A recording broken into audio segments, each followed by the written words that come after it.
तो यही क्रम में आज हमारे घर जुड़े डॉक्टर एसपी गंगवार मृदा विज्ञान विभाग का प्रोफेसर छे पंतनगर बटी। तो चलनो नेत्र हेलो हेलो जी डॉक्टर साहब नमस्कार। नमस्कार सर आज विश्व मृदा दिवस है और मैं आपसे जानना चाहूंगा कि जो मिट्टी की जांच हमारे लिए किन किन संदर्भों में जरूरी है और आज की परिस्थितियों में मिट्टी की सेहत किस तरीके से प्रभावित हो रही है। हार्दिक स्वागत, हार्दिक अभिनंदन आपका। सबसे पहले तो आप सभी को आज विश्व मृदा दिवस की बधाई। ये कार्यक्रम 2015 से शुरू हुआ था जी और ये हमारे प्रधानमंत्री माननीय नरेंद्र मोदी जी ने शुरू किया था जी मृदा स्वास्थ्य को लेके। जी जी तो मृदा स्वास्थ्य जो है वो किसी भी राष्ट्र के लिए बहुत महत्वपूर्ण है। मिट्टी एक प्राकृतिक संसाधन है और मिट्टी पर आधारित कृषि में जितने भी आपके जो भी उपज होती है वो मिट्टी से ही संबंधित होती है। जरूर, इसीलिए धरती को हम अन्नपूर्णा कहते हैं। जी जी जी।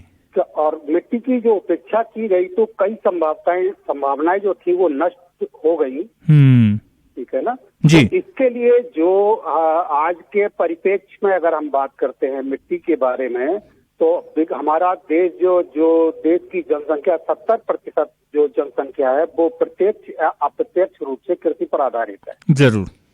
और विगत कुछ वर्षों में मृदा स्वास्थ्य जो है लगातार गिरावट हो रही है, जिसके कारण आपके वातावरण में अप्रत्याशित बदलाव, तापक्रम में बढ़ोतरी, रोगों तथा कीटों में आपके प्रादुर्भाव, भूमि जल की कमी, आपका मृदा अपरदन या जिसे कहते हैं मृदा क्षरण, मृदा में कार्बनिक पदार्थों की कमी, कृषि रसायनों का असंतुलित प्रयोग, मृदा में जो पोषक तत्वों का लगातार गिरावट आ रही है। तो इस संदर्भ को देखते हुए मृदा स्वास्थ्य को कैसे सही रखा जाए, इसके लिए मृदा का आपका परीक्षण बहुत आवश्यक है ताकि हमें पता लग सके कि मृदा में हमारे किस किस चीज की कमी है और हमें क्या करना है। जी ठीक है ना जी। दूसरे शब्दों में जो हम कह सकते हैं मृदा स्वास्थ्य को जो कई कारणों से स्वास्थ्य को कई संदर्भ में हम कह सकते हैं, जैसे मृदा की कार्य क्षमता जी, पौधों तथा पशुओं की उत्पादकता को बनाए रखना, जल एवं वायु की गुणवत्ता को बनाए रखने के लिए और उसे बढ़ाने के लिए जी। चौथा है आपका मानव स्वास्थ्य एवं रहन सहन में सहायता करता है। तो इसके लिए सबसे ज्यादा जरूरी है कि मिट्टी के सभी पहलुओं को जो ध्यान में रखते हुए उसकी भौतिक संरचना क्या है, रासायनिक संगठन क्या है तथा जैविक जीवन को अलग अलग न बताकर एक साथ बताते हैं। मृदा स्वास्थ्य की पहचान कैसे करेंगे आप? सबसे पहले ये आता है कि आप मृदा कैसे पहचानेंगे आप कैसी कि ये स्वास्थ्य है मृदा। तो स्वास्थ्य मृदाओं को अच्छे विकास के लिए जो है आवश्यक पोषक तत्व एवं उपयोगी सूक्ष्म जीवों को प्रदान करती है। ठीक है ना जी।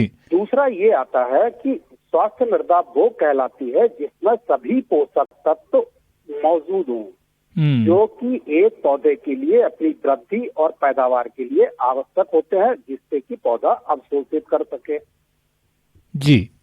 तीसरा आता है कि जो कृषि पद्धतियां हैं तो वो मृदा की प्राकृतिक अवस्था की तुलना में कम स्वास्थ्य बनाती हैं, जो आजकल कृषि की नई नई पद्धतियां चल रही हैं।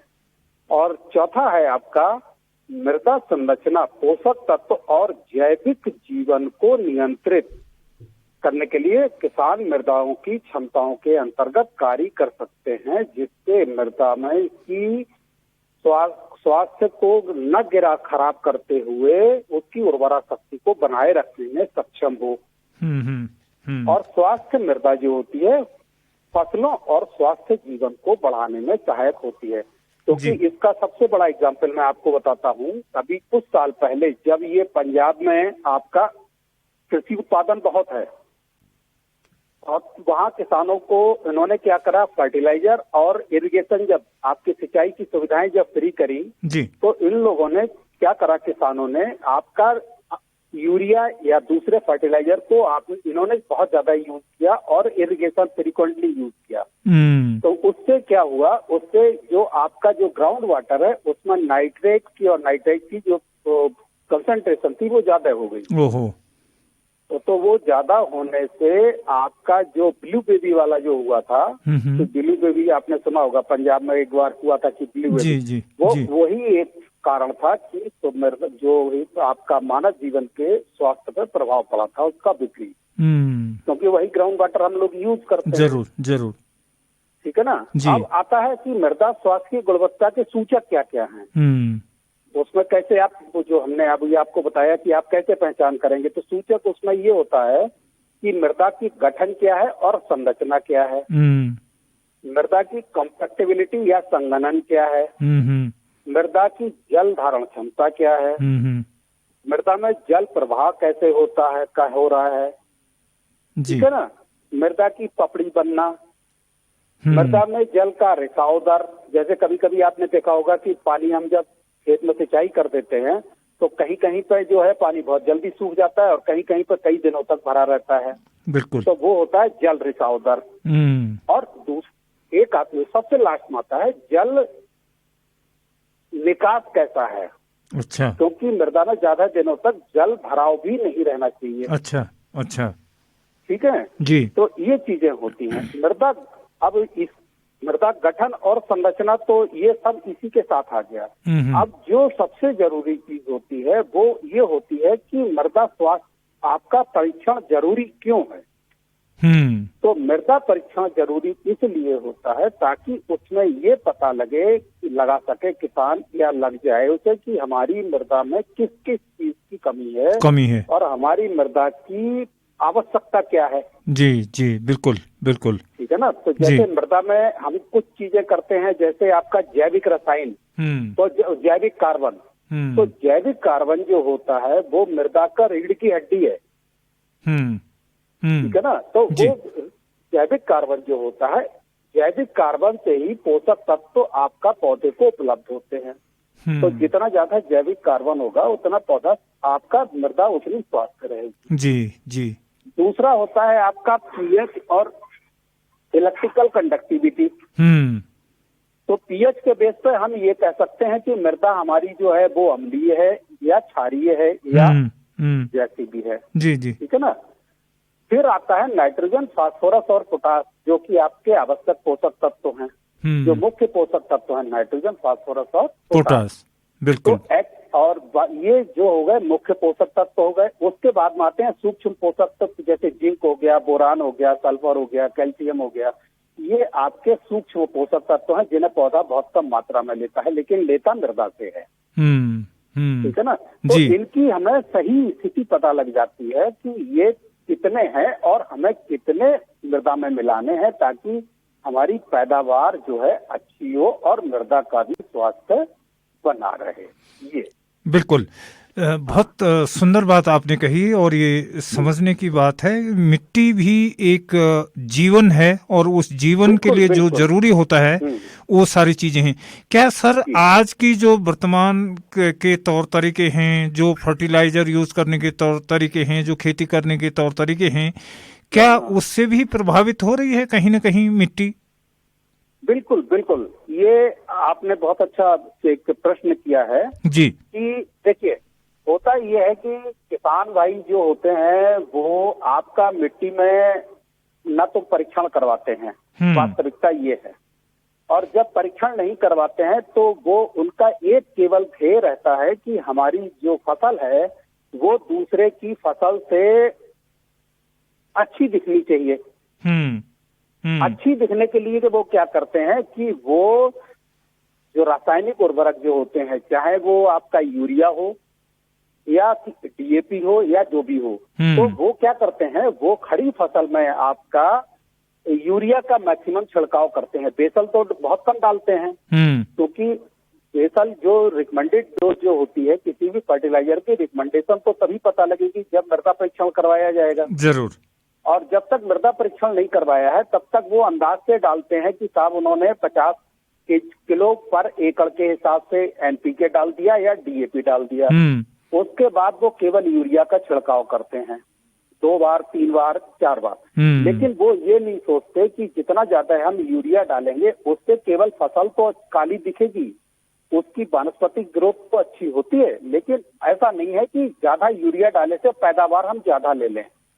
जी, ठीक है ना। तो कहने का मतलब ये है कि हाँ, अच्छा दिखना, हरा भरा दिखना, उसमें कलर अच्छा आना, दूसरे की फसल से अच्छा दिखना, ये अच्छी फसल का प्रमाण नहीं है। मतलब इसका मतलब ये हुआ नहीं, उससे ये है कि आप जब अपनी आर्थिक वो करेंगे, कैलकुलेशन जब करते हैं, आर्थिक आकलन जब करते हैं कि हमने कितनी लागत लगाई और कितना क्या किया, तो उसमें ये होता है कि लागत आपकी ज्यादा आती है और आपका जो पैदावार के हिसाब से जब शुद्ध लाभ आता है तो वो आपका कम आता है। जी जी जी। तो पौधे के लिए जैसे नहीं, हमारे मानव शरीर में क्या है, मानव शरीर में मान लीजिए आपकी 2 रोटी की भूख है, हाँ, और आप 4 रोटी खाएंगे जी, तो क्या होगा कि 2 रोटी तो आपने 4 रोटी खाई तो उसमें क्या है, उसमें आपके शरीर को कम लगेगा, उसमें नुकसान आपका ज्यादा होगा। वही हाल पौधे का है। पौधे के लिए जब एक्सेस में आपका जब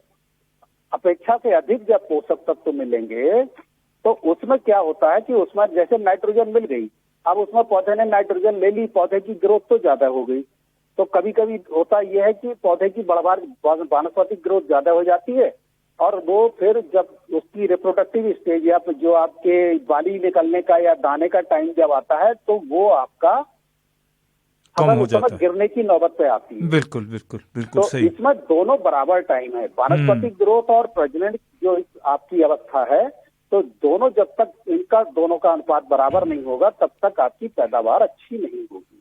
बिल्कुल सही। फिर मृदा में ये भी होता है कि जब आप फर्टिलाइजर जब या रासायनिक आप यूज ज्यादा करेंगे जी, तो जो हमारे सूक्ष्म जीव होते हैं उनके ऊपर भी उनकी जो आपके क्या कहते हैं जनसंख्या और उसके ऊपर भी उसका प्रतिकूल प्रभाव पड़ता है। जी, मैं पहाड़ के काश्तकारों की हैबिट को लेके एक छोटा सा सवाल आपके समक्ष रख रहा हूँ जो मिट्टी से जुड़ा हुआ है, महत्वपूर्ण भी हो सकता है कि लोग क्या करते हैं, यहाँ पर कोई फसल चक्र जैसी कोई सिस्टम नहीं है। लोग जिस खेत में आलू की फसल लेते हैं उसमें आलू आलू आलू लगातार एक ही फसल यूज करते हैं, तैयार करते हैं।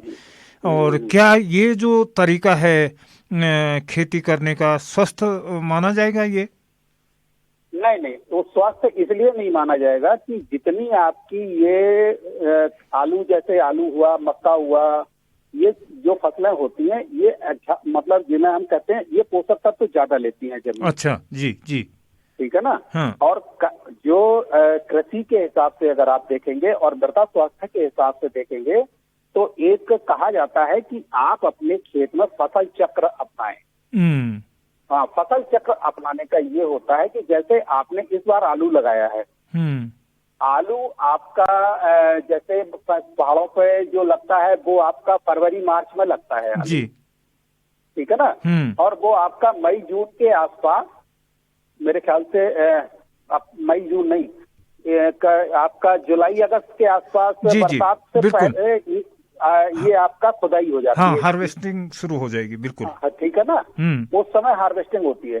तो आलू जब आपका जुलाई अगस्त में खत्म हो जाता है तो आप उसके बाद जो आप रबी क्रॉप लगाएं, रबी क्रॉप में कोई दलहनी फसल लगा ले। Okay okay.